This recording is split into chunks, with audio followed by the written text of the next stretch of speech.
Santo Deus, glorioso, recebe o que é teu, Senhor. Recebe o que é teu. De ninguém mais, é só teu. Nosso coração é teu, nosso louvor é teu. Nós somos teus, Senhor. Toma o teu lugar em nós, Senhor. E que o teu Espírito encontre lugar dentro da nossa vida. Seja o centro, Jesus. Seja o teu lugar.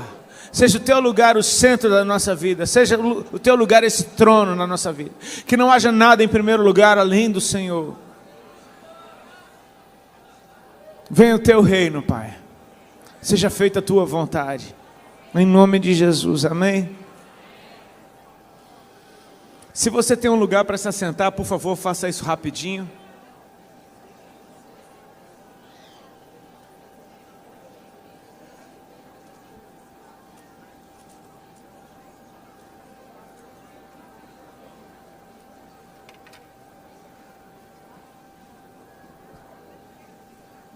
Glória a Deus.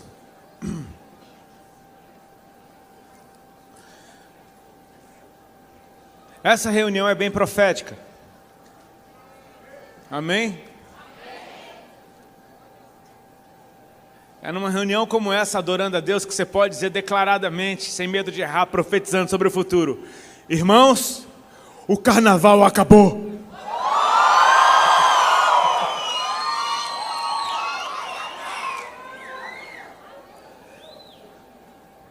Se bem que eu gosto de um feriado.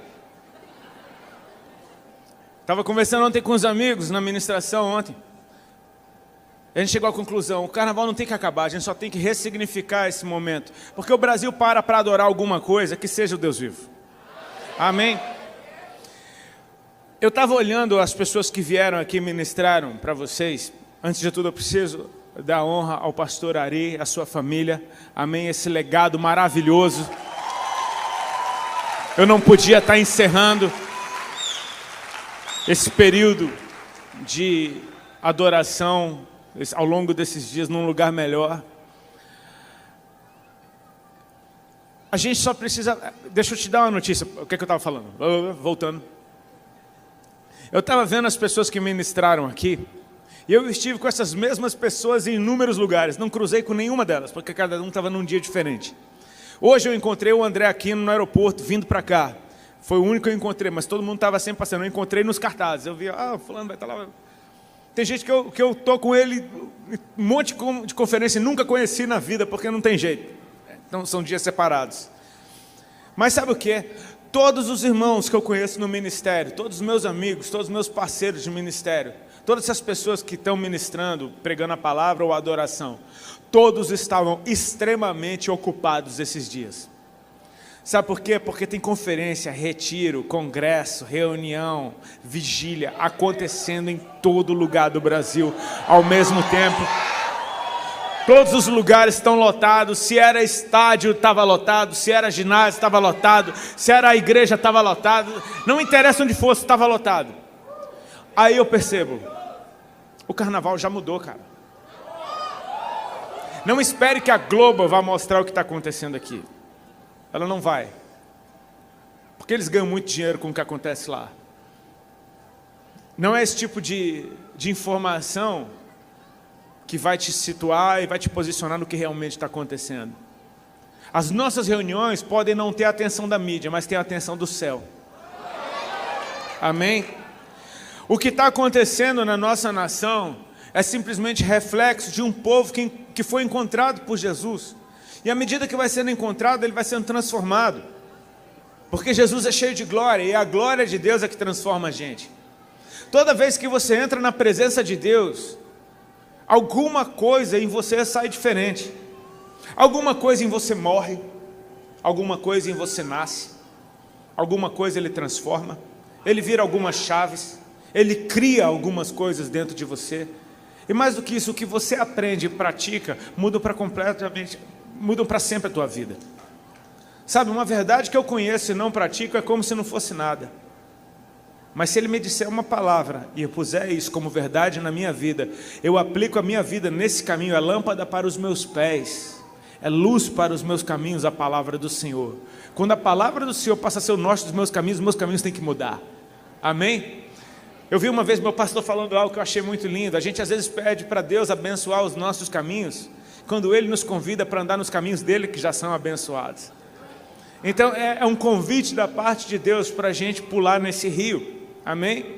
Tem alguma coisa acontecendo, você não precisa criar nada disso, você só precisa discernir o que Deus está fazendo e pula nesse rio.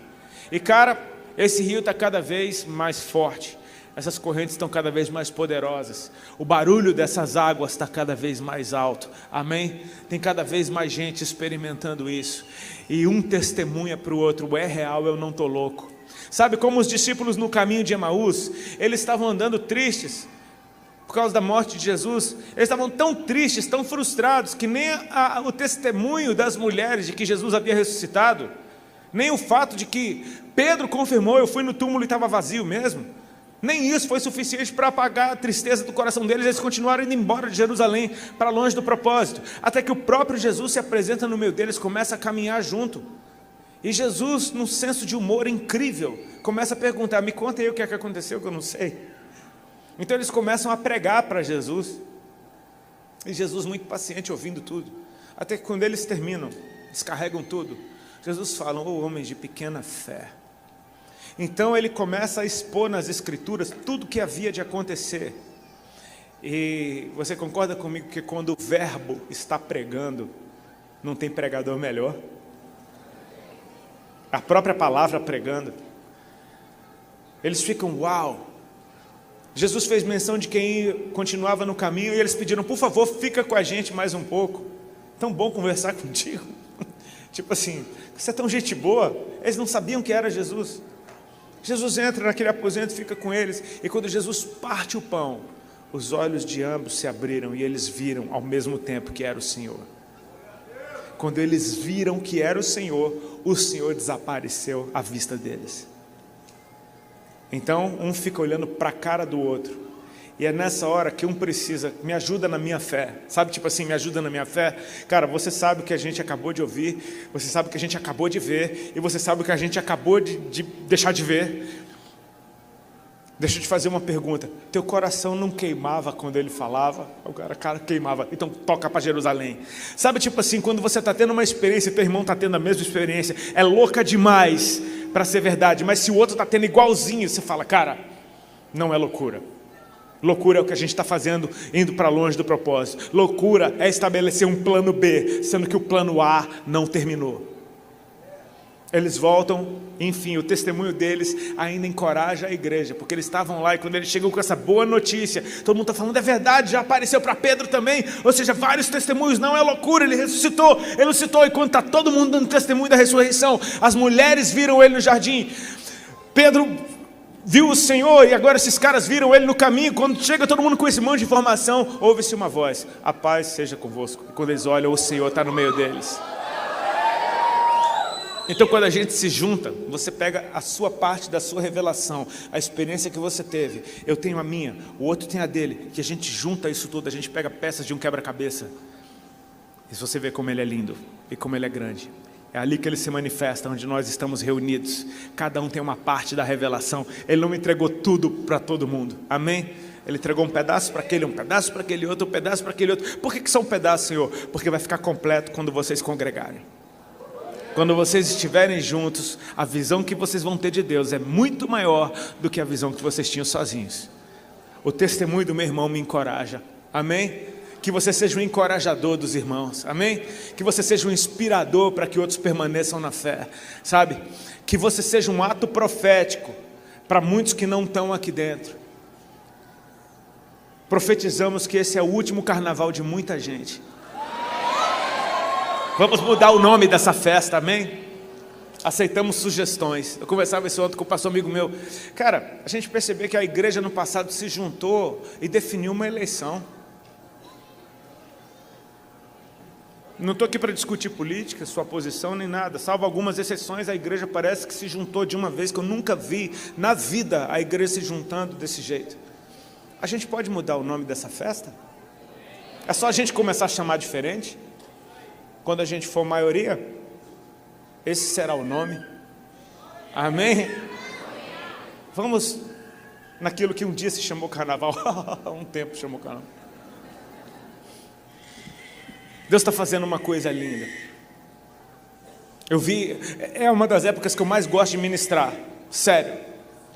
É a época que eu mais gosto de ministrar, é na época do carnaval. Porque parece que Deus responde com uma força incomum.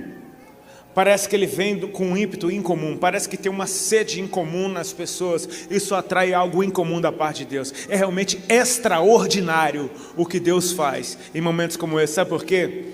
Porque o Brasil, que é uma nação adoradora, nasceu com essa característica. Por não saber o que adorar, adora qualquer coisa. Então é um tempo em que o Brasil para adorar. Aí Deus escolheu alguns e se revelou a eles. Então esses começaram a entender, ok, somos adoradores, vamos parar tudo para adorar aquele que é digno de ser adorado. Eles começam a se multiplicar, isso começa a tomar nação. As trevas parecem que ficam mais escuras, mas a luz fica mais forte.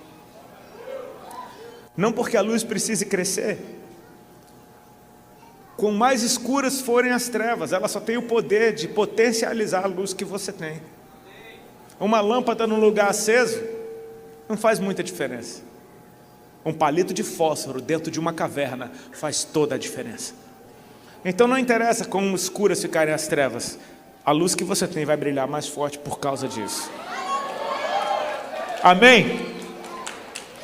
Quando o profeta Elias convocou os profetas de Baal para um sacrifício no Monte Carmelo, falou, vamos fazer uma prova aqui de quem é verdadeiramente Deus sobre Israel. Podem oferecer o sacrifício de vocês, invoca aí o Deus de vocês, vamos ver quem é Deus. Tinham 400 contra 1.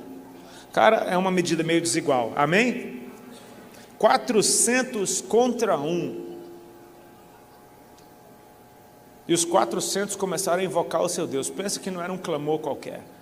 E os caras estão lá se cortando, se chicoteando, se lancetando, tem sangue derramando, tem gritaria. E os caras estavam de manhã até meio-dia gritando, não acontecia nada. E Elias está de boa, esperando. Ele começa a zombar, fala, vem cá, eu acho que Baal foi almoçar, né? Ele deve ter ido no banheiro, eu não sei o que ele não está vindo. Até que deu uma hora, chega, acabou. Vou edificar um altar aqui para o Senhor. Ele edifica um altar para o Senhor, enche de água várias vezes. Então ele clama a Deus. E acontece uma coisa que nem ele tinha visto ainda na história. Fogo desce do céu e consome o holocausto, à vista de todo mundo. Não é que Deus mandou fogo do céu simplesmente, é que Deus é fogo. E Ele se manifestou, à vista de todo mundo. É um tempo de confronto de altares, amém? Então você entende porque que Deus, Ele parece que vem com mais força, com mais intensidade, parece que você tem mais sede, parece que tudo fica mais forte, mais claro, mais vívido, e você chega a pedir, Senhor, que esse tempo não acabe, eu nem sei como é que eu vou viver a partir de amanhã. Depois de um período de tanta imersão na presença dEle, de tanta palavra que eu ouvi, de tanta adoração que eu entoei, de tanta oração que foi declarada, como é que eu vou viver? Cara, você vai viver desse jeito que você aprendeu nesses dias. Quando Deus faz uma coisa nova dessa forma, Ele está te colocando em outro nível. Ele não está esperando que você encolhe de volta, Ele está esperando que você estique e fique. Estica e fica, amém? Porque o teto da tua adoração hoje tem que ser o chão dela amanhã. Então você sobe nesse teto, ele virou o chão, e é a partir daqui que você edifica de novo. E esse edifício vai crescendo, é a sua vida que vai sendo edificada, amém? O que eu quero liberar aqui sobre vocês nessa noite foi uma mensagem que Deus me deu em todos os lugares que eu passei, eu preguei a mesma coisa. Ela foi fazendo sentido ao longo do tempo, e de uns 2 dias para cá ela ficou mais clara para mim. Mas é a respeito da gente simplesmente tomar consciência do que está acontecendo, amém? Simplesmente toma consciência, não é entretenimento, não é mais um evento, não é mais um carnaval que eu me retirei com a igreja, não, tem algo acontecendo nos céus, tem algo acontecendo nos céus, amém? De norte a sul, de leste a oeste, essa nação, todo o corpo de Cristo se mobilizou de alguma forma. Aí você fala, poxa, mas a igreja se escondeu em retiros. Cara, deixa eu te perguntar uma coisa. Se você for em alguma nação dessas que dizem ter armas químicas ou armas nucleares, você não acha esses lugares de enriquecimento de urânio fácil. Você não acha depósitos de armas proibidas fácil. Você pode achar o lugar onde ficam fuzis e metralhadoras facilmente. Agora, armas mais poderosas, elas ficam escondidas, sendo trabalhadas. Num tempo como esse, Deus está transformando você em uma bomba nuclear, em uma nitroglicerina. Deus está transformando em você em algo tão inflamável que quando Ele te soltar do lado de fora, meu amigo, eu estou na expectativa de ver o que vai ser esse ano do Brasil. Deixa esse fogo queimar, amém? Aproveita que você viu que é bom, mantenha ele queimando. Deixa o Espírito soprar em você. É que nem uma fogueira, se ela vai apagando, é só soprar. Como diz aquela canção do Ministério Zoe, né? Ainda existe uma brasa acesa ali, é só soprar que esse fogo pega de novo, amém? Está vivo, está vivinho. O que eu queria trazer para vocês é simplesmente uma consciência do que a gente faz quando se reúne. Sabe para quê? Porque quando a gente faz consciente, a gente faz melhor. Amém? Que nunca mais você venha num culto ou numa reunião, simplesmente como quem vai na igreja, vou ali ver meus amigos. Não, velho. Você quer ver teus amigos? Vai num clube. Você quer ver teus amigos? Vai no recreio. Na igreja, no culto, você está entrando na presença dele. Você não pode esperar nada menos do que um encontro transformador com o Senhor.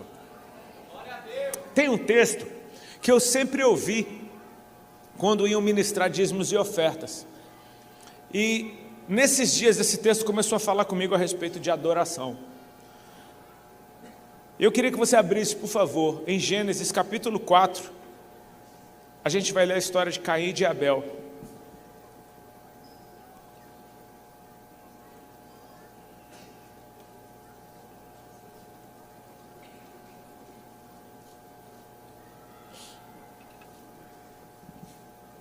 Abra sua Bíblia ou ligue seu aplicativo. Gênesis capítulo 4. Posso ler? Adão teve relações com Eva, sua mulher. Ela ficou grávida e deu à luz Caim. Então ela disse: adquiri um varão com auxílio do Senhor. Depois deu à luz Abel, irmão de Caim. Abel foi pastor de ovelhas e Caim foi agricultor. Aconteceu que, ao fim de um certo tempo, Caim trouxe do fruto da terra uma oferta ao Senhor. Abel, por sua vez, trouxe das primícias do seu rebanho e da gordura deste.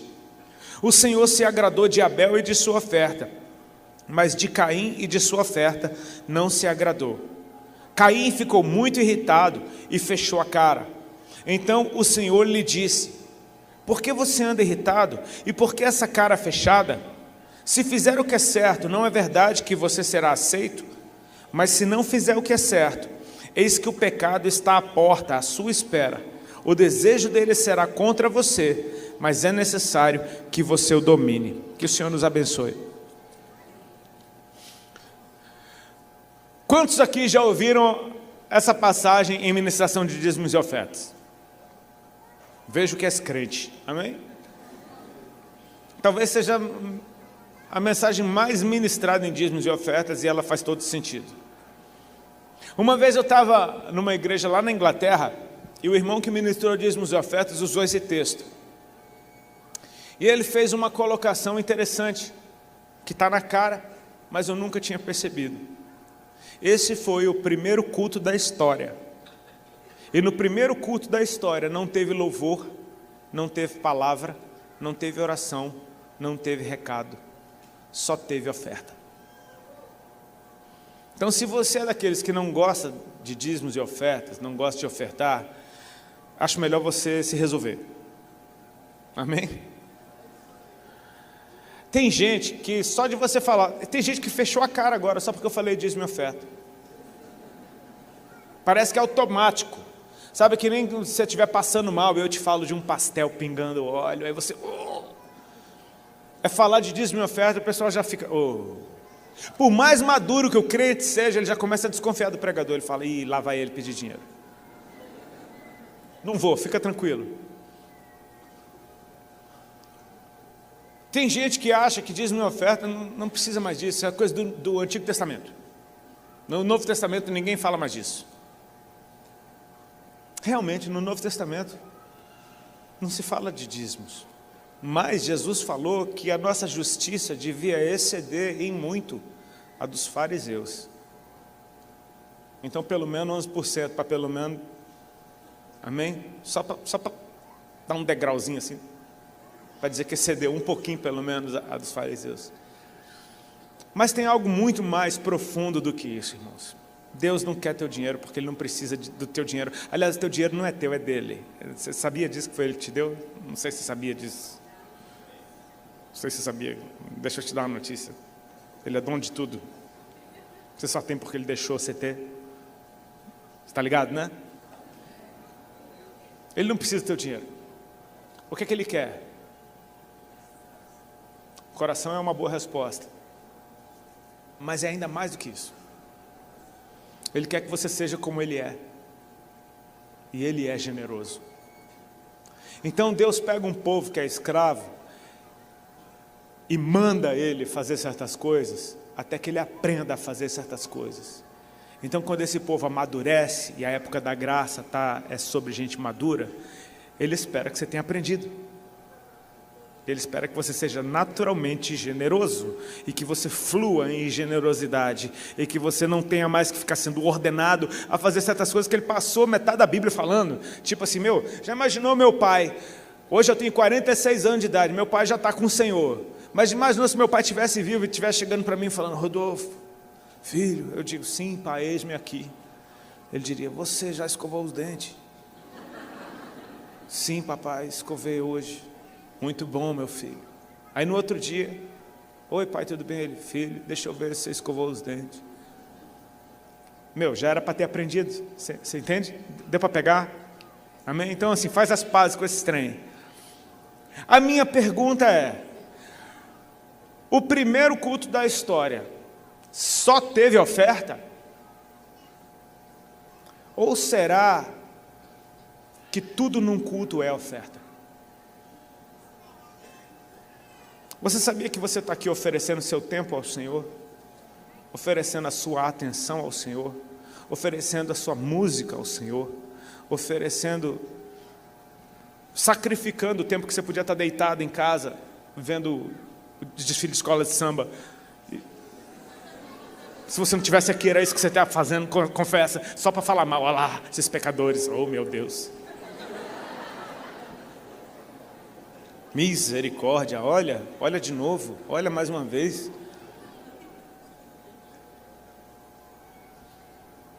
Tudo é uma oferta. Eu não posso fazer isso de qualquer jeito. Amém? Porque Deus, Ele está nos chamando para um tempo de maturidade, queridos. Teve tempo que retiro e conferência em carnaval, sabe para que era? Era para os crentes não desviar.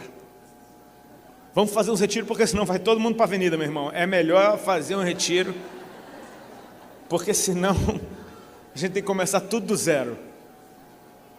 Tem gente que está nesse nível. E, meu irmão, se você está nesse nível, a melhor coisa que você fez foi estar aqui. Meu irmão, eu preciso ir para a igreja, porque senão meu corpo não obedece. Sentiu o swing, né? Danço muito. Cintura de ovo. Eu não serviria para ser um porta-bandeira de jeito nenhum. Tem algo mais. Deus está nos chamando para um tempo de maturidade. Acorda, vocês são uma arma. Suas reuniões são armas. São como que bunkers. Sabe, a impressão que dá é que a igreja brasileira entrava nesses bunkers e ficava vendo aquelas coisas na tela e achando: olha, videogame. E a gente brincava com aquelas imagens, e que legal, olha aquele aviãozinho. Aí Deus está levando a gente para um nível de autoridade, falando: cara, são drones, isso é uma guerra real, está acontecendo, eu estou te chamando para pilotar. Sabe, maturidade, tipo assim, entende o que você tem nas mãos, entende o que pode estar acontecendo nos céus da tua nação, enquanto você libera fogo nesse altar, porque se o fogo vem do céu, todo mundo vê o que está acontecendo. É só olhar para o alto.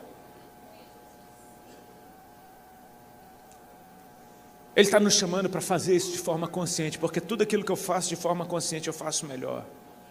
Se eu digo para minha esposa: eu te amo de qualquer jeito, é bonitinho. Mas se eu disser para ela: eu te amo de verdade, com atitudes, com gestos, com entrega, ela sente o meu amor sem eu precisar nem falar. Tudo que a gente faz consciente, a gente faz porque entendeu. Amém? E quando você entende, você desfruta. Se você não entende, você não desfruta de nada. A mesma reunião que pode ser o céu na vida de um, pode ser uma chatice que você não vê a hora de terminar na vida do outro. Eu queria nessa noite simplesmente chamar a consciência do que está acontecendo aqui agora, do que você está fazendo aqui agora. Essa é a melhor pregação que tem, você não tem que falar nada novo, só tem que explicar o que está rolando.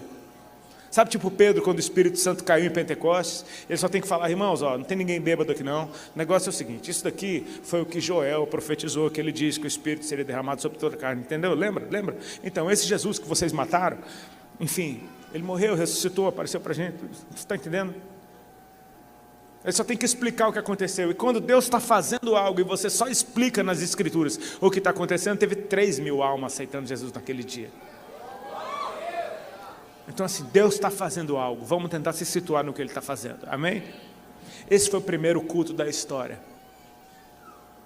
Não tinha sacerdote, não tinha templo, não tinha escritura, mas tinha uma história. Repete comigo, uma história.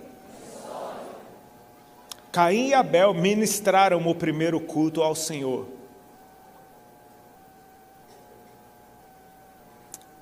E digamos assim, eles nasceram em lar cristão.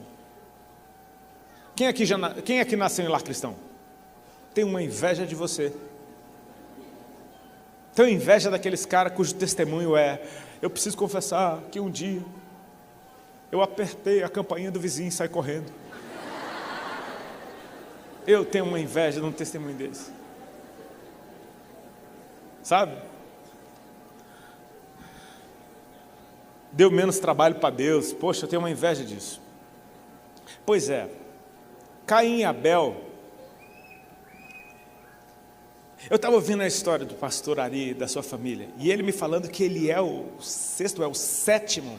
Ele é o sexto ou sétimo da linhagem de pastores na vida dele. E depois dele já tem mais 3 ou 4 gerações. É um legado, amém? Tem uma história. Tem uma história.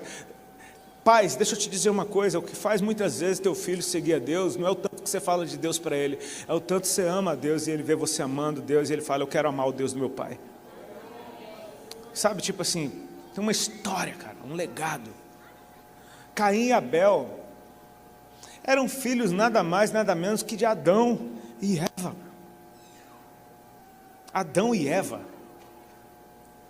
Existia um jardim do Éden e só nasceu 2 pessoas lá: Adão e Eva. Você pensa a carteira de identidade de Adão e Eva, a cor do passaporte de Adão e Eva. Do Éden, querido. Ninguém mais nasceu lá, só nós tem. Você tem ideia? Falando sério, esses 2 que nasceram numa dimensão de glória, de ver a face de Deus todos os dias, porque Deus vinha procurá-los. Não era eles que procuravam a Deus, era Deus que vinha ter com eles todos os dias e caminhava no jardim. Deus andava do seu lado, passo a passo, conversava todo tipo de assunto. Eles viveram isso, eles tinham uma história com Deus.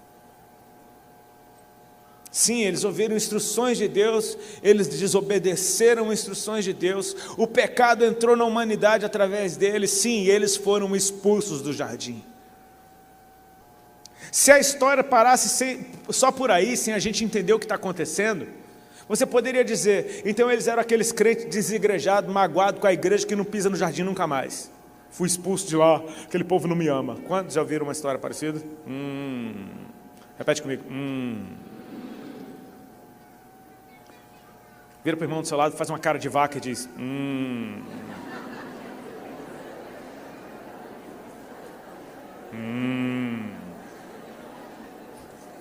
É que está tarde, vocês precisam rir um pouco.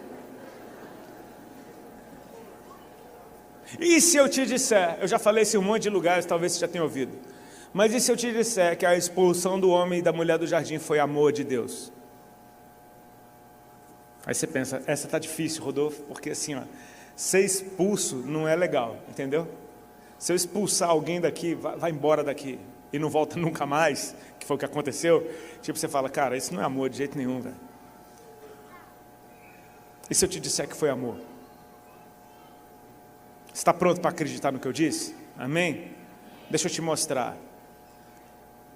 Deus falou para o homem: de toda a árvore do jardim comerás livremente, mas da árvore que está no meio do jardim, a árvore do conhecimento do bem e do mal, dela não comerás, porque no dia que dela comerdes, certamente morrerás. Ou seja, o pecado vai entrar, e o salário do pecado é morte. Então o pecado ativa medo, que ativa morte, e está tudo num combo. Amém? Tinha a árvore do conhecimento do bem e do mal e a árvore da vida. O homem comeu, enganado pela serpente. A mulher, enganada pela serpente, comeu do fruto, deu para o homem. Ele comeu. Quando eles comeram, os olhos de ambos se abriram e eles viram que estavam nus. Então o medo entrou, então a vergonha entrou. Quando Deus apareceu no jardim, eles se esconderam de Deus. E é engraçado porque parece Deus procurando Adão. Adão, onde é que você está? Como se Deus não sabe de todas as coisas. Você acha que ele não sabia onde Adão estava? O que denuncia é que Adão, quando cometeu o pecado, caiu da dimensão de glória que ele vivia. E Deus procura ele na dimensão em que ele devia estar. Tipo, onde é que você está? Ele fala: estou aqui escondido, pelado. Quem te falou que você estava nu? O que aconteceu? Foi a mulher que tu me deu. Ele fala: você comeu, eu comi, foi a serpente. Está um jogando a culpa no outro. Imagina a loucura que estava aquilo. Deus deu então decretos para a mulher, para a serpente, para Adão, para a terra. E olha o que Deus diz: agora o homem é como um de nós, conhecedor do bem e do mal. Preste atenção, ele diz: tiremo-no, pois, do jardim, para que não coma da árvore da vida e viva eternamente. Foi para isso que Deus tirou o homem do jardim, amém? Não foi para castigar, não foi para odiar, nem para rejeitar, nem para abandonar para sempre, não teve nada disso. Deixa eu te dizer uma coisa bem simples. A árvore do jardim, a árvore da vida, estava ali, prontinha para ser comida. E você entende que a árvore da vida, ela dá vida eterna para quem comer? E você concorda comigo que quem comer da árvore da vida vai eternizar a vida que tem? E se o homem comesse da árvore da vida em pecado, o pecado ia ficar para sempre na humanidade. Deus vê que o homem está em pecado, e antes que ele faça essa besteira, Deus tira o homem do jardim, para que ele não coma da árvore da vida. Ou seja, sabe o que Deus está fazendo? Protegendo a humanidade, porque Deus tinha um plano redentor, de lavar a condição da humanidade, através do sacrifício do seu Filho. E lá em Apocalipse está explicado. Apocalipse, se eu não me engano, está lá no final. Diz: bem-aventurados os que lavam as suas vestes no sangue do Cordeiro, para que tenham direito à árvore da vida. Ela está esperando, amém? Um dia a nossa condição vai ser digna de ser eternizada, amém? Então buscai a santificação, sem a qual ninguém verá a Deus. Foi amor, e sabe o que? Adão e Eva sabiam disso. Eles sabiam que Deus estava protegendo eles. Você vai perceber que quando eles têm relação e Caim nasce, eles tiveram relação, homem e mulher tendo relação, amém? Nasceu uma criança, amém? O que que Eva diz de Caim? Ela não diz: o meu marido me deu um filho. Não, ela diz: adquiri um varão com o auxílio do Senhor. Ela reconhece a presença, ela reconhece: Deus é comigo, ela reconhece: tudo que eu tenho foi Deus que me deu, até aqui do lado de fora do jardim, Ele continua com a gente, Ele continua me amando. Sabe, imagina Caim e Abel aprendendo a respeito do Senhor, com esse casal, com essa família que conheceu Deus face a face, e não foi abandonado pelo Senhor. Você consegue perceber isso? Que Caim e Abel tem uma história. Aí a Bíblia diz que Caim foi agricultor. Amém?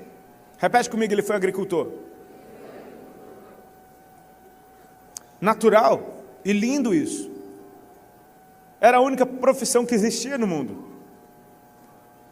Ele foi agricultor porque seu pai era agricultor no jardim. Amém? Adão era aquele que cuidava do jardim, cuidava das plantas, cuidava daquilo tudo. E com quem que Adão aprendeu a cuidar do jardim? com o próprio Deus. Você percebe que o que Deus manda você fazer, Ele faz e te ensina a fazer? Deus criou todas as coisas pela sua palavra, e do jeito que Ele falou, assim foi, e Ele disse que era bom, amém? Mas quando Ele faz o jardim, a Bíblia diz que plantou Deus um jardim no Éden, ou seja, Deus desceu, meteu a mão na massa, pegou na terra, plantou, sabe para quê? Para ensinar, para você ver Ele fazendo e fazer igual. Jesus disse, eu não faço coisa alguma que eu não vi o meu Pai fazer primeiro. Quando Deus criou todas as coisas, Ele foi até o 6º dia, e no 7º Ele descansou, e abençoou e santificou o 7º dia, porque nesse Ele descansou de toda a obra que tinha feito, amém? Você diz que o trabalho é sagrado, eu te digo, sagrado é o descanso, que foi o dia que Deus abençoou e santificou. Mas você consegue imaginar Deus cansado, velho? Confessa para mim. O Criador dos céus e da terra, que só pela palavra criou tudo, ele tipo assim, gente, preciso de um tempo, não estou aguentando mais, é muito cansaço, não está dando, preciso descansar. Sabe para que Deus descansou? Porque se Deus descansou, quem é você para não descansar? Então Deus bota como mandamento, Ele faz, te mostra como faz, e você faz igual, amém? Deus plantou um jardim e falou para Adão, cuida do jardim, ou seja, eu já fiz, você só tem que continuar o que eu estou fazendo. Adão então cuidou do jardim. Quando Adão sai do jardim, ele ensina o seu filho a ser um agricultor. Está tudo lindo com isso, amém? Mas aí vem um segundo filho chamado Abel. E Abel tem uma profissão estranha, ele é pastor de ovelhas. E você fala, meu, qual é a de Abel, cara? Sempre tem no moderninho, né? Sempre tem um diferentão, né? Sempre tem aquele que fala, ih, lá vem inventando onda. É o mundo entrando na igreja, amém? Pastor de ovelhas, de onde é que inventou isso, cara? Por que não segue a profissão do seu pai? Por que não melhora os negócios da família? Sabe, uma coisa que eu aprendo a respeito das nossas reuniões com esse texto, em primeiro lugar, é gratidão. Porque Eva reconheceu que tudo que ela tem foi Deus que deu, amém? Adquirir um varão com auxílio do Senhor. E deixa eu te dizer, que isso seja a motivação da gente vir para a casa do Senhor, amém?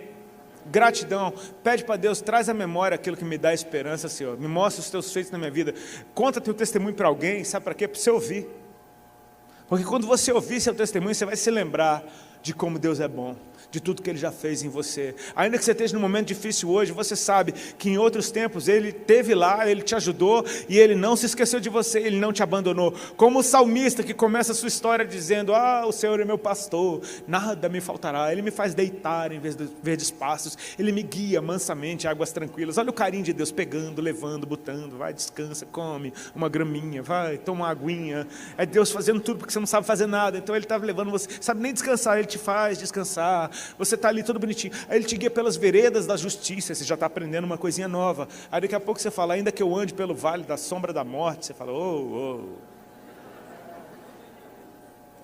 seja, nesse tempo de crescimento, você aprende que Deus não te abandona. O salmista diz, ainda que eu ande pelo vale da sombra da morte, não temerei mal algum. Por quê? Porque eu sei que Tu estás comigo. Amém?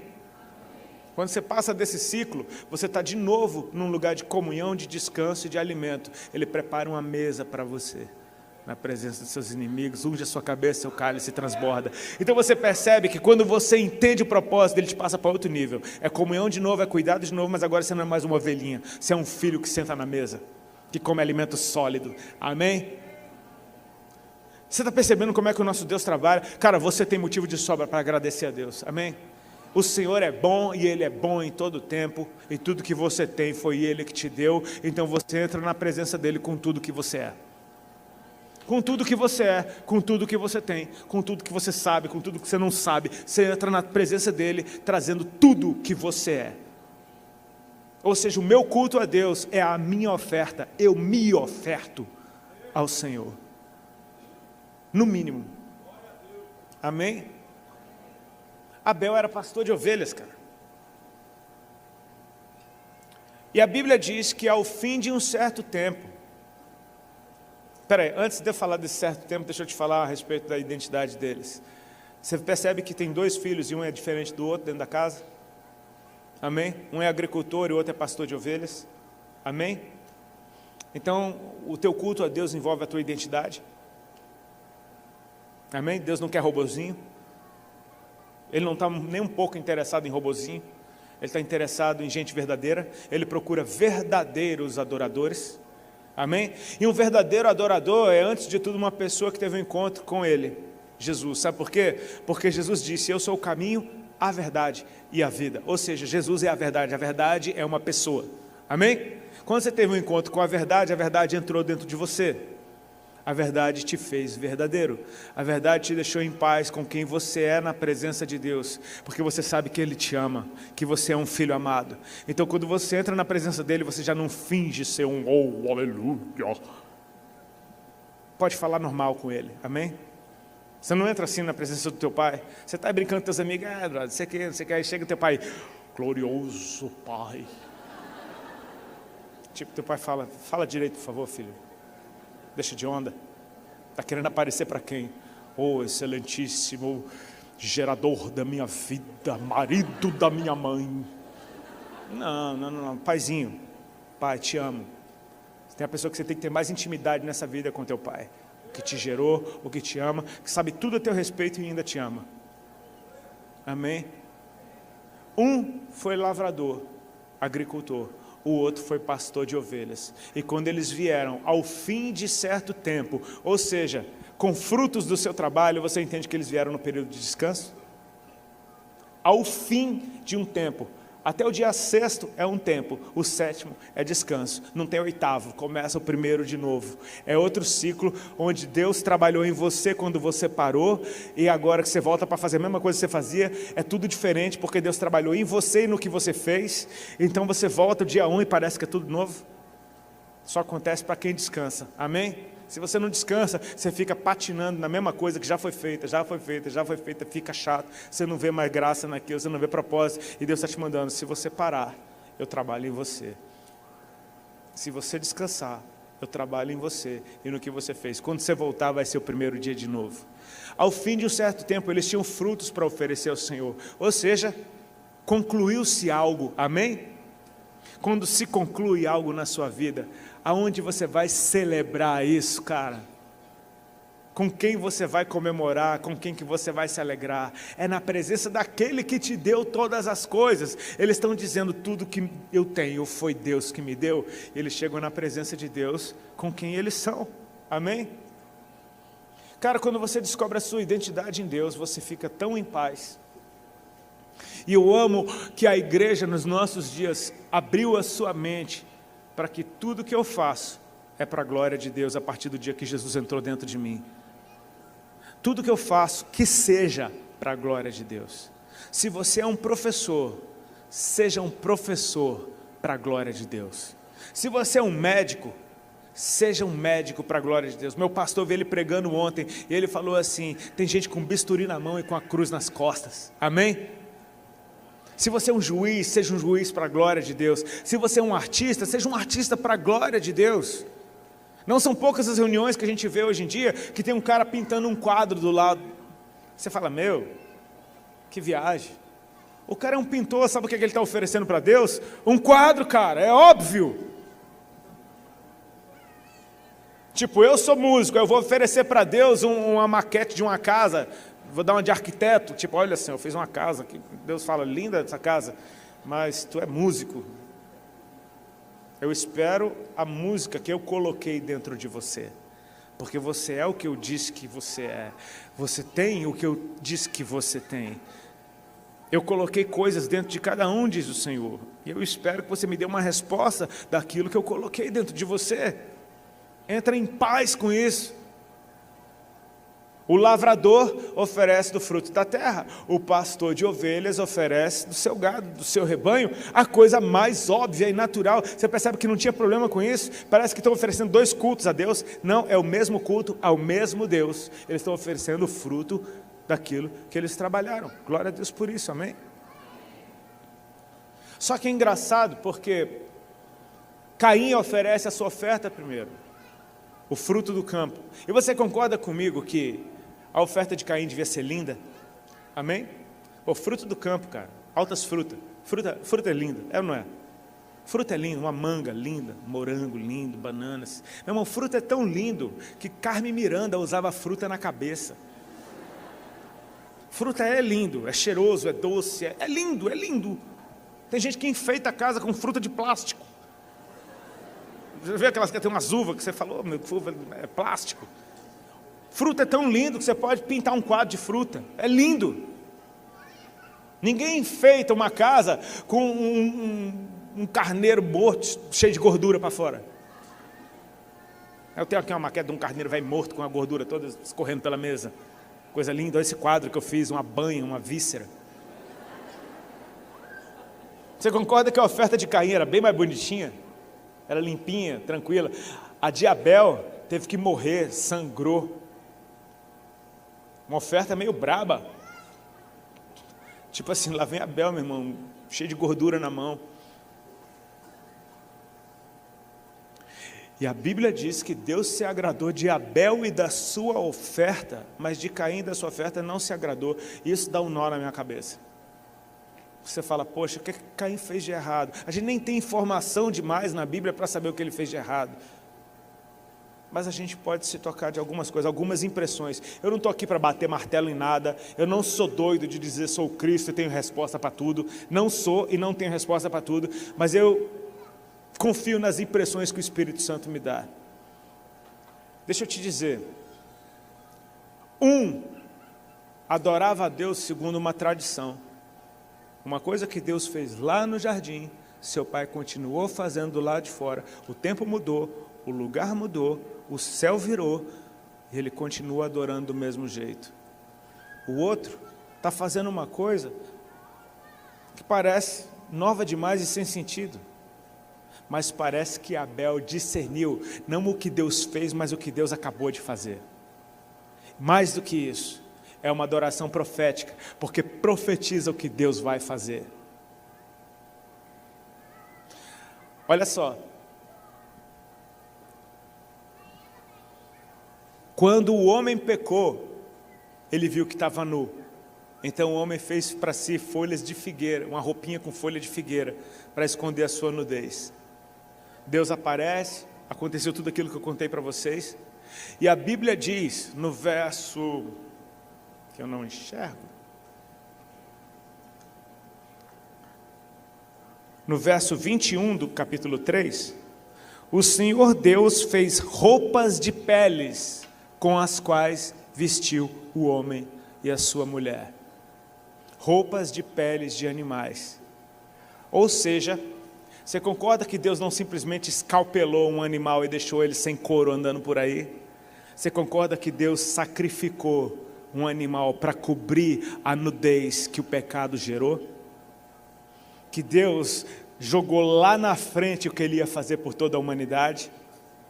E que Abel, por revelação, está oferecendo para Deus algo que é exatamente o que Deus fez. Cara, presta atenção que o primeiro culto a Deus, alguém sacrificou um cordeiro e apresentou para o Senhor. Isso não parece muita coincidência para ser coincidência. Ele sacrificou um cordeiro, e Deus olhou para Abel sacrificando um cordeiro na sua presença e falou, esse cara pegou o que eu vou fazer. Deus se agradou de Abel e da sua oferta. Não diz que Deus rejeitou Caim, porque não se agradou da oferta dele. Você vai perceber que Deus não saiu de mão dada com Abel, deu uma bica em Caim e falou, vai-te embora, vai para o inferno agora, porque eu vou aqui com Abel, só que eu gosto é dele. Você não. Você vai ver, é Deus gastando tempo com Caim. Quando a cara de Caim caiu o semblante, disse, ele ficou de cara fechada. Tem uma boa notícia para te dar, amém? Desde o primeiro culto da história, tinha gente de cara fechada na igreja. Metade da igreja estava de cara fechada. Sabe por que a cara fechada? Porque tem alguém feliz. Sabe aquele cara que está todo mundo feliz e o cara está assim, pensando, isso não é de Deus. Deus não está nisso. Olha lá.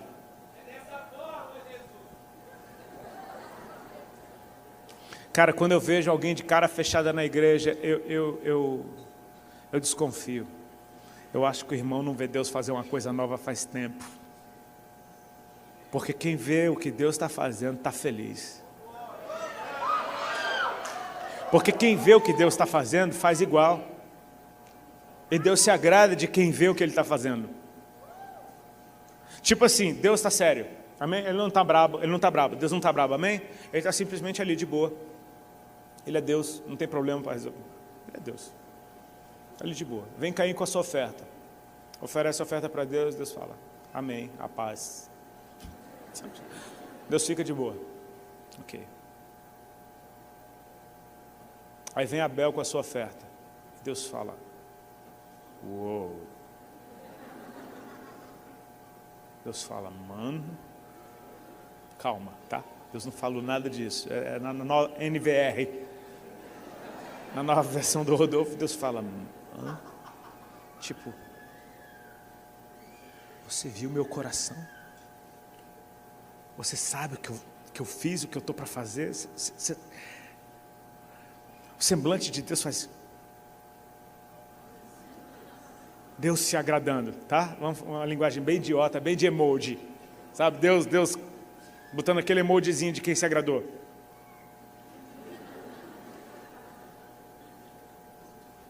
Eu detesto que façam isso comigo. Mas como eu estou com o microfone na mão, vire para o irmão que está do seu lado e faz uma cara de Deus se agradando para ele. Vai lá. Se você estava de cara fechada até agora, é a hora de você tirar essa cara de madeira. Faz uma cara de Deus se agradando, por favor, para alguém, para qualquer um.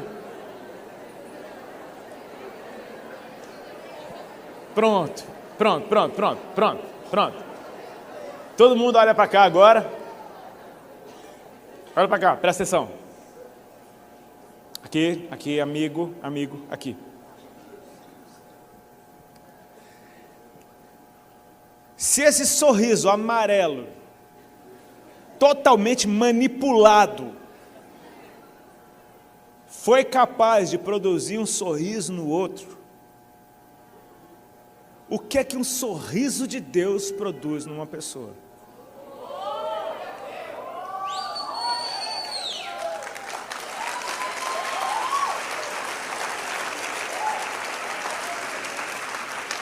Me desculpa se eu sou feliz, cara. Me desculpa se eu sou livre na presença do meu Pai.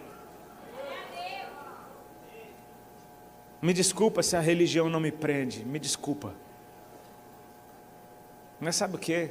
Se Ele está sorrindo para mim, quem quer rir, meu amigo? Faz-me rir, entendeu? Se Deus está sorrindo para você, você vai sorrir de volta, cara. E esse sorriso denuncia. Porque o reino de Deus é paz, justiça e alegria no Espírito. 1/3 do reino é a alegria, cara. A minha oferta, o meu culto ao Senhor, ele é movido por gratidão. Ele é verdadeiro porque ele carrega quem eu sou. Mas mais do que isso, ele diz para Deus quem Ele é para mim. Sabe como é... Por que fé agrada tanto a Deus?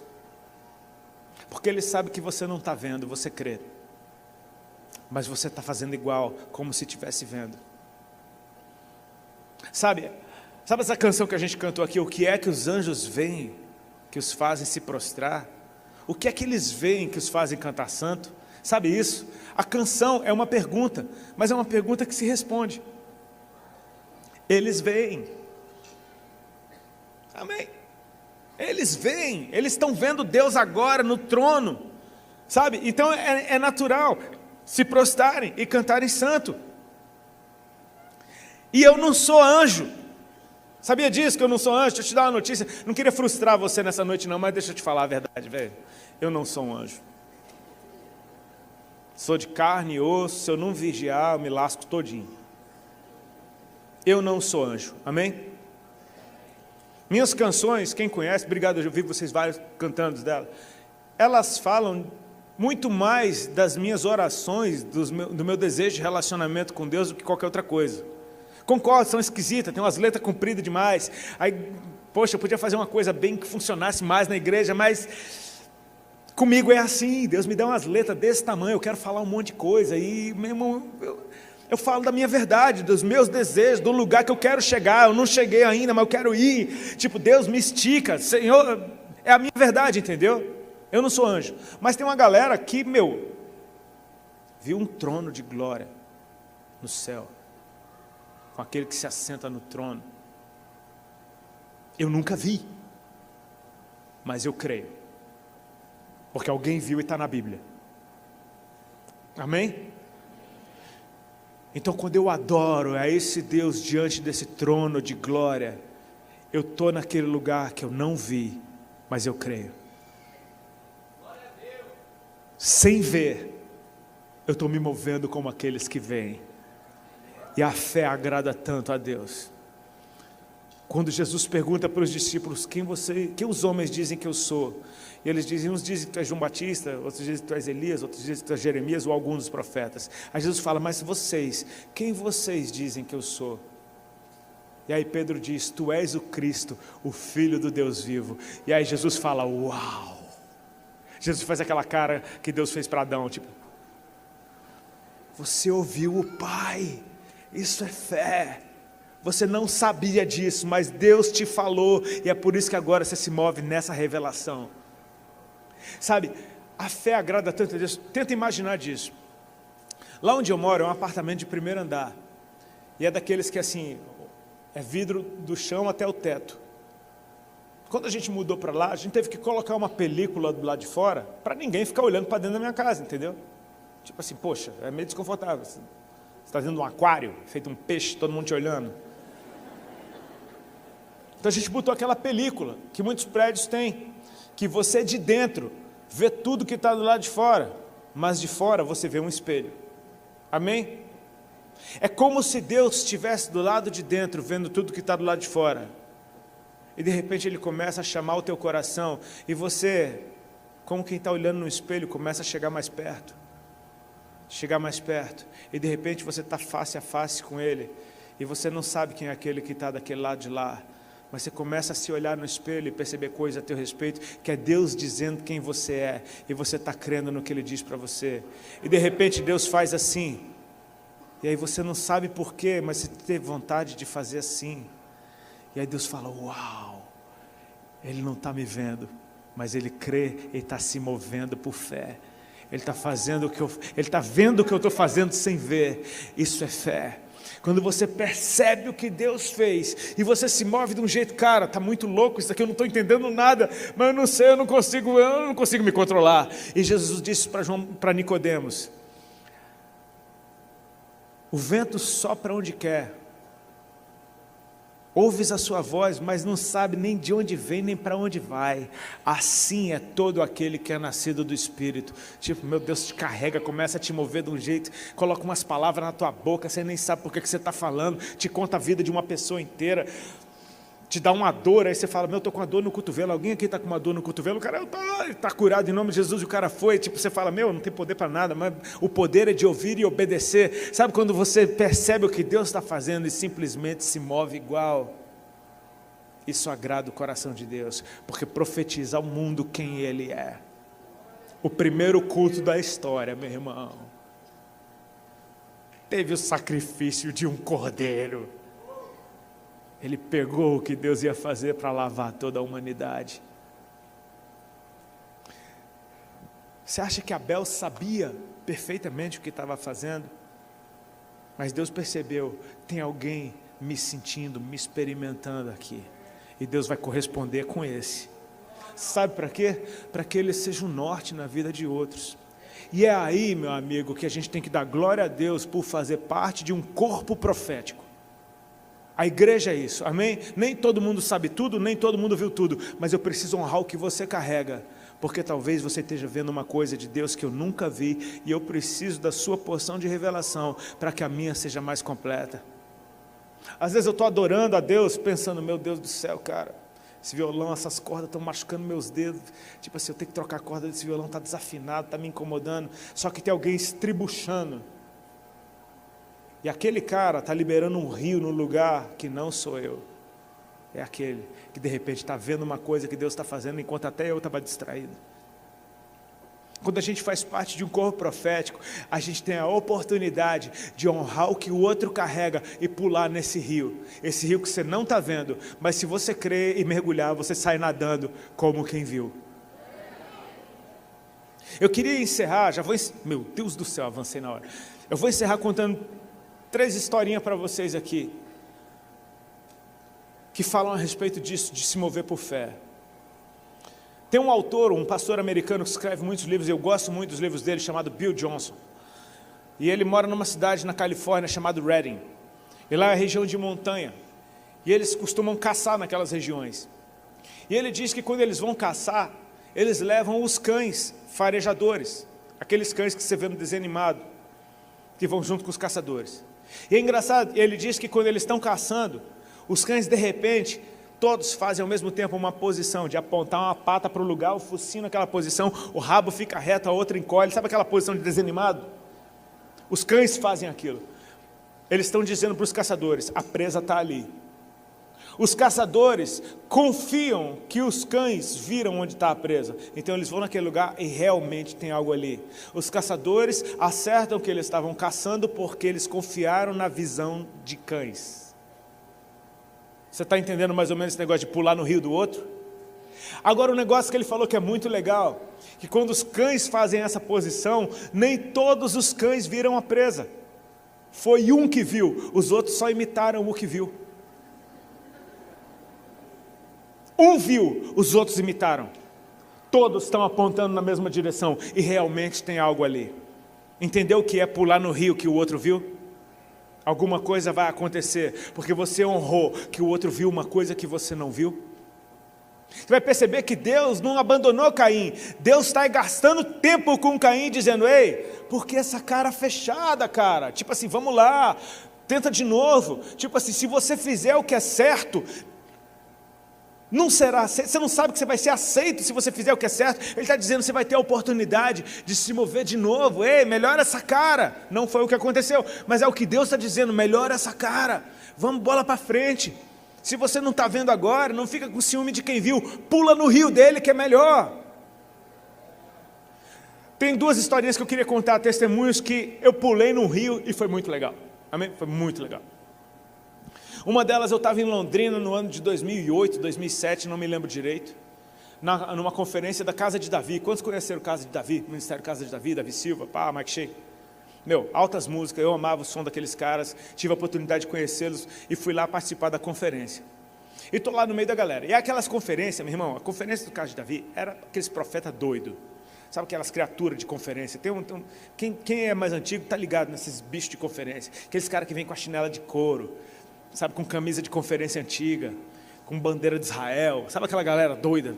Tem uns doidos de conferência que estava cheio desses, essas criaturas loucas, um monte de cabeludo, barbudo, uma galera meio hippie, assim, tipo, meu, a coisa é intensa, adoradores, meu, intensos, e eu sou quietinho, eu sou bem quietinho, eu não sou doidão, que nego acha, eu não sou doidão, eu sou quietinho, sou bem na minha, fico lá no louvor, fico lá curtindo, pá. Não fico de cara fechada, porque eu já aprendi que não presta. Mas eu fico ali. Respeito a doideira do outro, mas eu fico na minha. De repente era o culto da manhã do último dia. E o ministro de louvor está lá tocando. Meu, o cara está queimando, daqui a pouco ele fala. Erga as suas mãos com a palma virada para o alto, como quem vai receber alguma coisa. Naturalmente eu vi todo mundo fazendo isso, eu falei, vou fazer também, claro. E estou ali quietinho, com a mão virada para o alto, como quem vai receber alguma coisa. Ele falou, fecha seus olhos. Eu fechei meu olho, fiquei com o outro aberto, só olhando. Beleza. Aí ele falou, Deus me falou que muitos vão receber instrumentos musicais, espirituais. Aí eu falei, ok. Estou lá, né? Estou vendo nada. E todo mundo está assim. Aí ele falou, você que recebeu o seu instrumento musical espiritual, comece a tocar ele agora. Eu falei, meu irmão, eu estou lá na minha, não vi nada, estou quieto. Olhei para o lado, tinha um assim. Olhei para o outro lado, tinha um. um bando de maluco, todo mundo tocando umas coisas invisíveis. Eu falei, isso daqui tá legal demais. E eu tô lá com a minha mão ainda virada pro alto. Aleluia. Glória. Cara, do nada, na minha criatividade espiritual, profética, santificada, imaginação fértil, eu vi como que um toco, um cano dourado, vindo na minha mão. E eu pensei, poxa, o que é isso? Estou lá de olho fechado, não foi uma visão aberta, foi tipo eu imaginando um toco na minha mão. Só que eu falei, um toco, um cano. Aí eu fiquei pensando, parece aqueles digeridos, aqueles bagulho que australiano toca, que os aborígenes tocam, bota no chão e fica... Eu falei, eu acho que eu ganhei um digerido, mas era curto, era assim. Eu tá lá, beleza, pô, que legal isso aqui. Não sabia o que fazer com aquilo. Eu fiquei lá de olho fechado, com a mão virada para cima. Daqui a pouco, cara, na minha criatividade espiritual, imaginação profética, santificada e remida, aquele toco entortou. Fez assim. Falei, é um chofar. Falei, é um chofar. Fiquei, é um chofar. Fiquei, é um chofar. E aí eu me lembrei do cara, falou, toque o instrumento que você recebeu. Eu falei, meu irmão, tinha um cara assim, tinha outro no violino. Eu falei, quer saber? Estou aqui no meio dos caras. Meu irmão, vem cá desse negócio.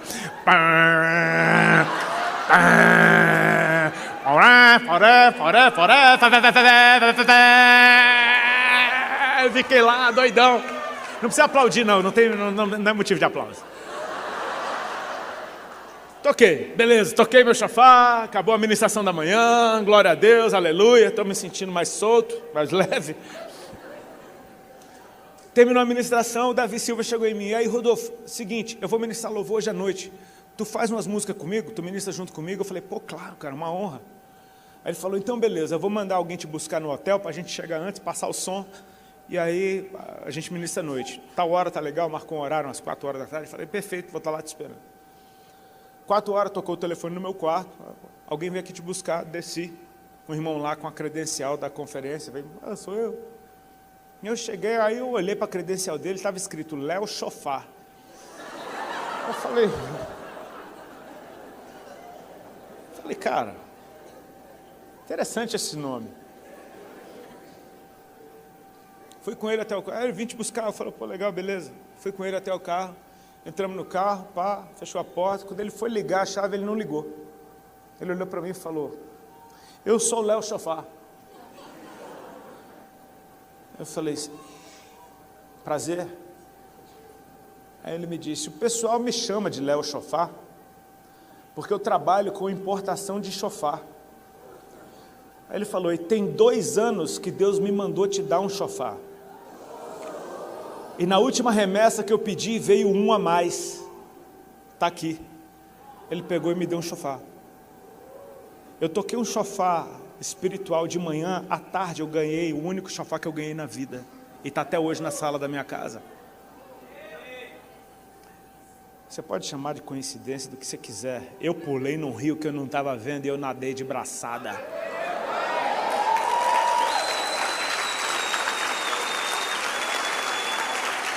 Aquilo, no mínimo, me ensinou a crer. Me ensinou a crer e a respeitar aquilo que para mim parece uma doideira vindo do outro. Para que esse negócio de mão para cima, receber esse instrumento do céu? Tá, fica na tua incredulidade, não ganha nada. Eu ganhei um chofar do céu que materializou e eu ganhei, está até hoje na sala da minha casa. A última história que eu quero contar para vocês antes da gente orar.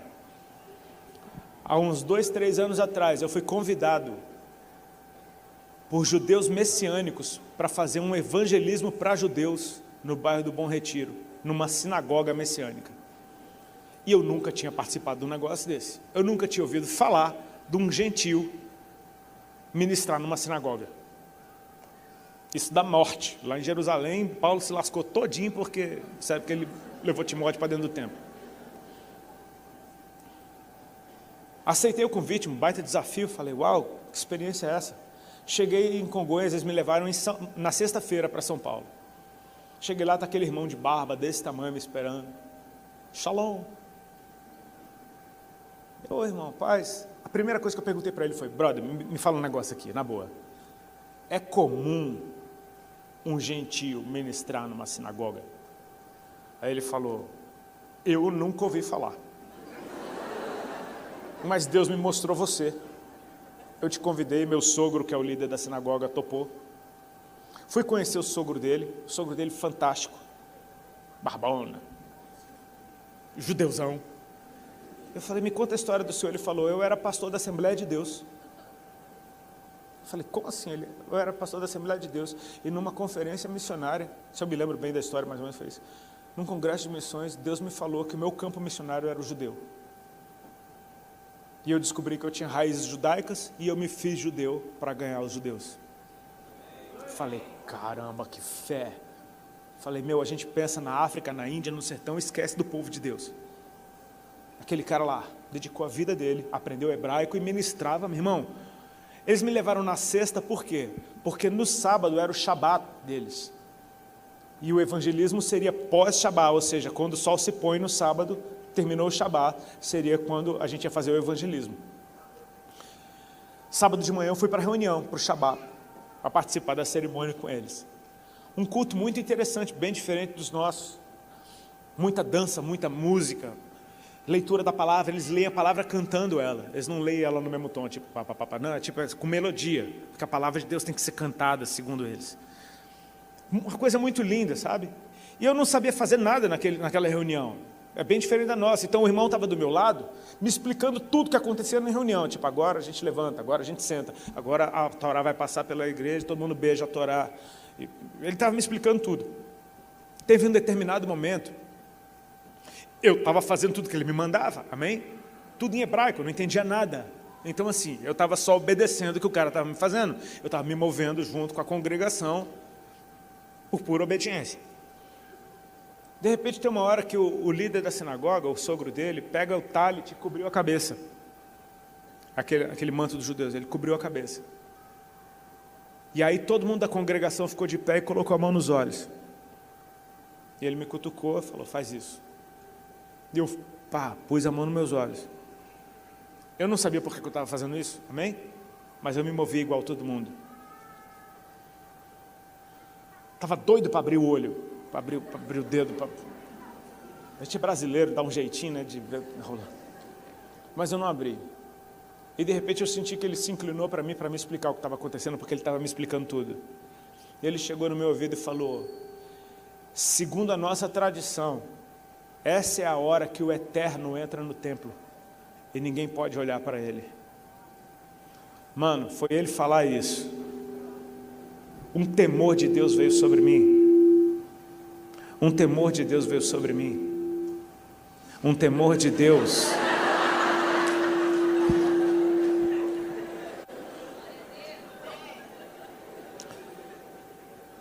Bem diferente disso. Um temor de Deus veio sobre mim. Se eu fosse você, eu não ria da próxima vez.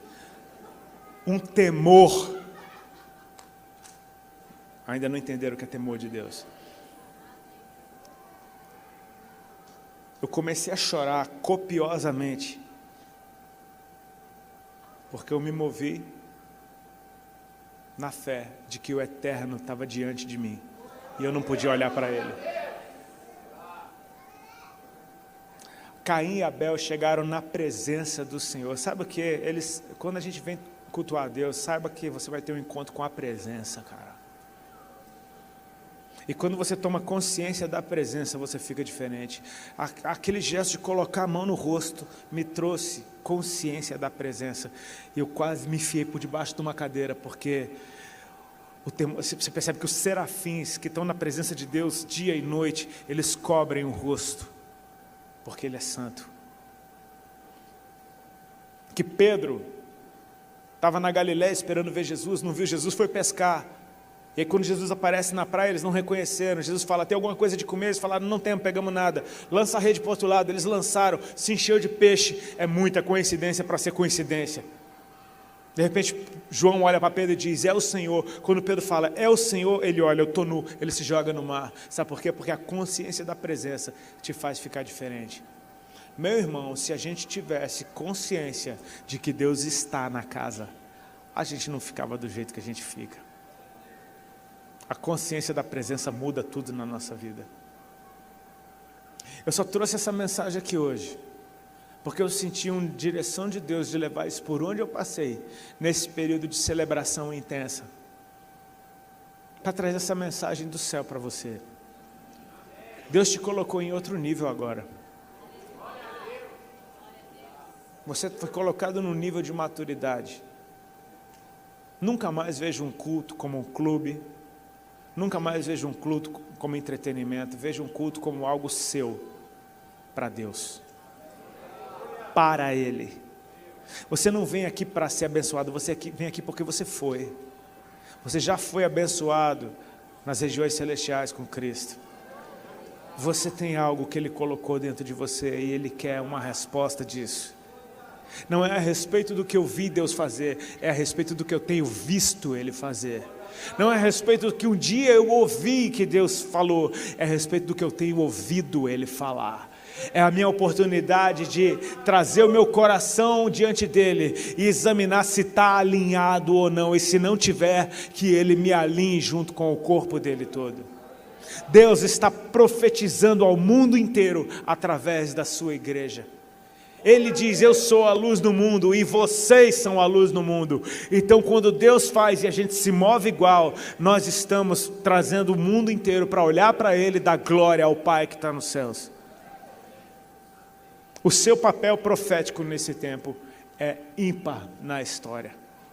Ele está nos chamando para viver isso, amém? Se coloca de pé, por favor, a gente vai orar. Me desculpa pelo tempo que acelerou um pouquinho. É que a última reunião do carnaval, a gente pega toda a energia que a gente tem e dá-lhe tudo, entrega tudo, até gastar.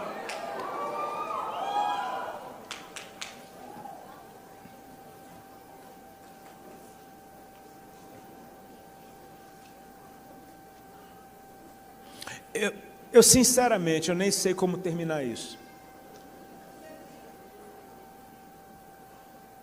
Sabe aquele negócio, eu vou falando até acabar o assunto. Eu entendo, foi até aqui que Deus me deu. Mas eu sinto da gente orar a respeito de algo que eu não fiz isso em lugar nenhum.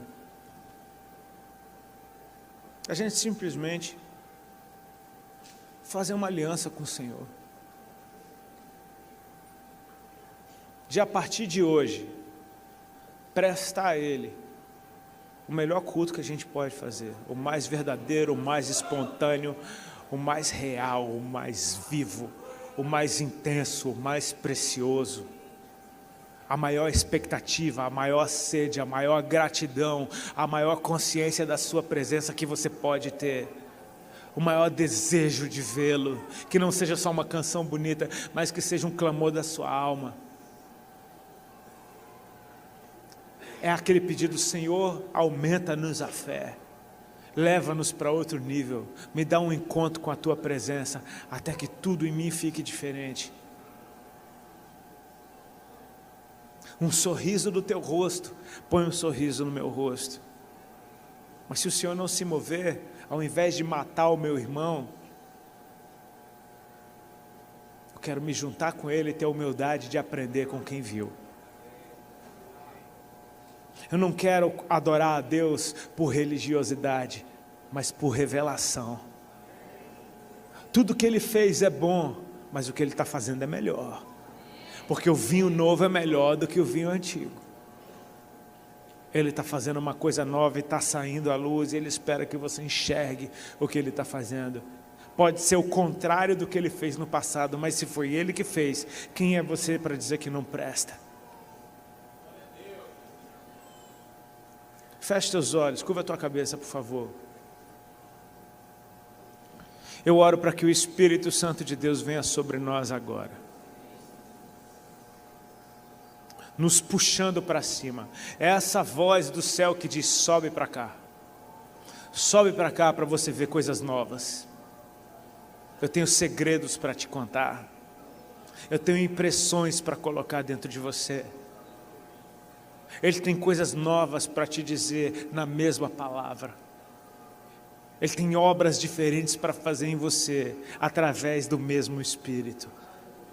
Ele é o mesmo Deus e Ele sempre será, e nele não há mudança nem sombra de variação, mas eu preciso saber que toda boa dádiva e todo dom perfeito vem dEle. Senhor, eu te peço, impacta-nos com essa novidade de vida, com esse renovo que faz a gente nascer de novo. Eu oro para que o Senhor libere sobre essa casa e sobre a nação brasileira um nível de maturidade nas nossas reuniões, em que o céu realmente vai se manifestar. Estamos prestes a viver talvez o maior avivamento que essa nação já viu. Os campos estão brancos, são inúmeros, são multidões de filhos e filhas clamando pela vinda do teu reino. A igreja está ouvindo uma coisa do céu e se movendo por ela. Alinha-nos, Senhor, com a tua vontade, alinha-nos com o teu coração, acrescenta-nos temor ao teu santo nome. Ensina-nos, Senhor, o nosso papel no meio da nossa geração.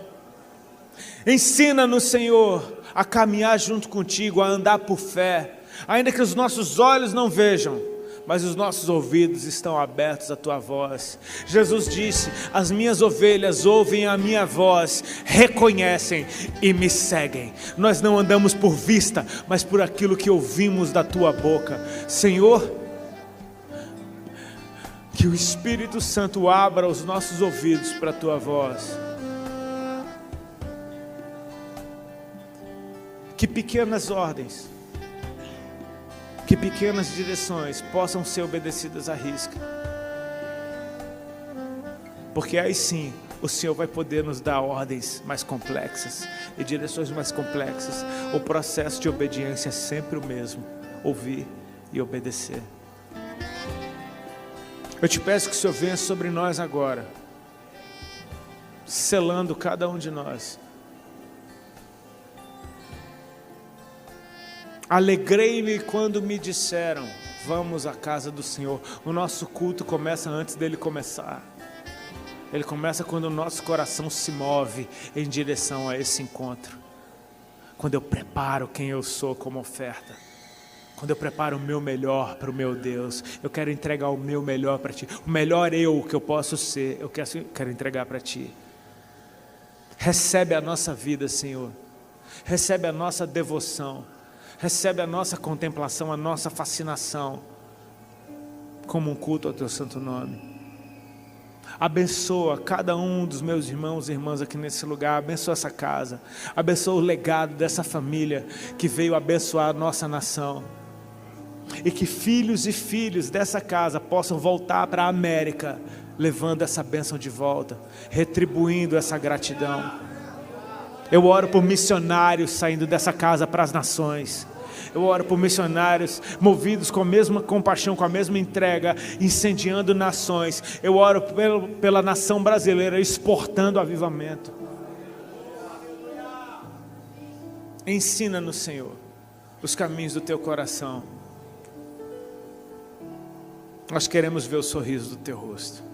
Em nome de Jesus nós oramos. Amém. Deus abençoe.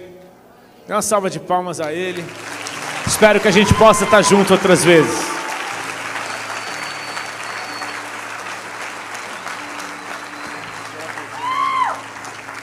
Amém, queridos? Queria convidar aqui os pastores, a Rede Jovem, todos os pastores da igreja podem subir aqui. E o pastor